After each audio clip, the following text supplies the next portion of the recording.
আজ বানাবো মোচার চপ। তার জন্য মোচা কেটে নুন হলুদ দিয়ে সেদ্ধ করে নিয়েছি। এবার সেদ্ধ করা মোচাটা মিক্সিতে দিয়ে বেটে নেব।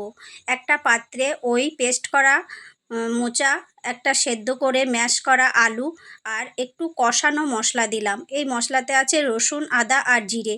এরপর দিলাম পরিমাণ মতো পেঁয়াজ কুচি, কাঁচা লঙ্কা কুচি আর দেব নুন, হলুদ, জিরে গুঁড়ো আর ধনে গুঁড়ো।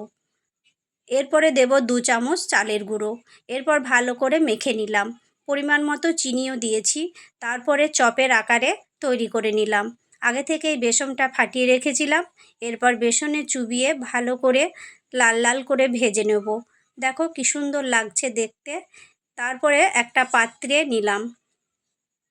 এরপরে পেঁয়াজের রিং আর টমেটো সস দিয়ে পরিবেশন করলাম। তোমরাও একদিন খেয়ে দেখো, খুব টেস্ট হয়।